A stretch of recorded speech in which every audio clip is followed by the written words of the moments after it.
Hi everyone, welcome back. In this video, we're going to talk about a sampling distribution for p hat. So in the last video, we talked about a sampling distribution for x bar, and so now we're going to talk about p hat. As we noted before, both the sample mean and the sample standard deviation, sample proportion are averages, and so both are going to have normal distributions approximately for their sampling distributions by the central limit theorem. So let's get to it. So under certain conditions, so we this is stated in a little bit of a different way, but basically what I'm talking about here is that we need the sampling distributions, or we need the central limit theorem here, okay? But it turns out that the sampling distribution of p hat turns out to be approximately normal. So again, remember that the double tilde, I'm so sorry, back here, the double tilde represents is approximately distributed, okay? And it's approximately distributed normally with a mean of p, which is the population proportion. Okay, so in a sense, when we know the population proportion, which we will for these sorts of problems, it's p. Okay, so the p hat is centered at p, is a mean of p, and a standard deviation of the square root of p times 1 minus p divided by n.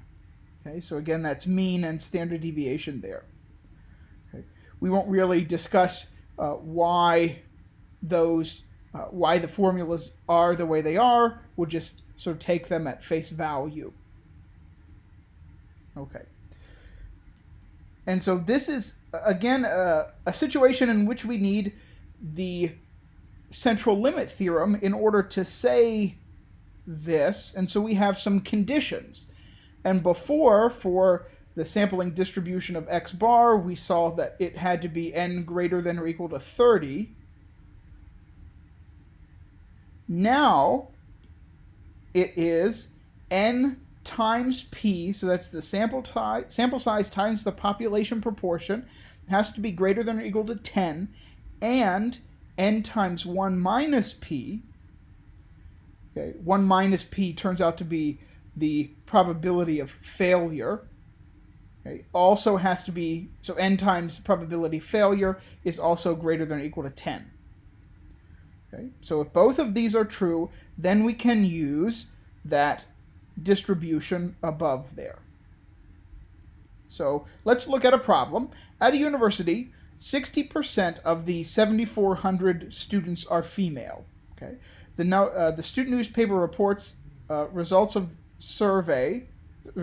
a survey of a random sample of 50 students about various topics. Okay, so the question is, what's the sampling distribution of p hat? And again, a probability question. What's the probability that I would see at most 26 females out of 50 respondents? So first we need to find out what the what is the sampling distribution of p hat. Okay, and so we can say that p hat is approximately, sorry, that's bad approximately there, approximately normal with a mean of p. Okay, and what is, so I guess here an important part is, if we look up at this problem, what are the parts? Okay, so we've got at a university, 60% of those 7,400 students are female. Our population are those 7,400 students. So the population proportion of people who are female is 60%. Okay, so that means that p is equal to 0.6. So it has a mean of p and a standard deviation of the square root of p times 1 minus p divided by n. And n is not the 7,400. N is the sample size. And I took a random sample of 50 students. Okay, so it's the square root of 0.6 times 0.4 divided by 50. Now that's the sampling distribution. If and only if 0.6 times 50 is greater than or equal to 10 and 0.4 times 50 is greater than or equal to 10. Okay. Now 0.6 times 50,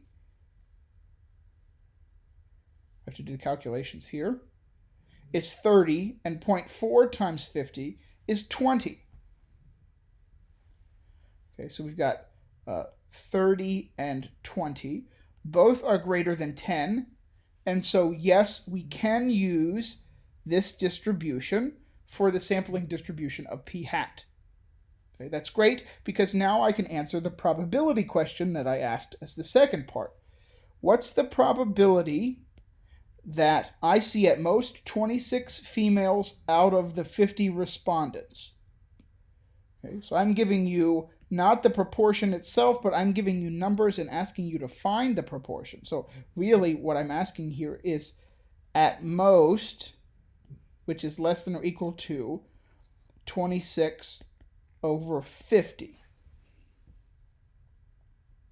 Okay? So that's the probability question I'm asking there. Again, we have a normal distribution here, and then I have just a probability question. Okay? The only difference is I'm not saying x here and x here. I'm saying p hat. But x, p hat, x bar, whatever. It doesn't matter really what's in those spots. What's important is that I have a distribution about the random variable that's in that first spot. Okay? So again, you can use Minitab to easily calculate this probability. I'm not going to do it here, but again, I'll do it in class. And to finish out these these sampling distributions, I have another your turn. Okay, it's known that 25% of dog owners in Shippensburg dress up their dogs for Halloween. Okay, now suppose I randomly select 50 dogs from Shippensburg on Halloween. What is the sampling distribution of p hat, and what is the probability that I see at least 10 dogs out of the 50 that I sample that are dressed up on Halloween? Okay, so that's the question I'm asking, and that's the end of this video.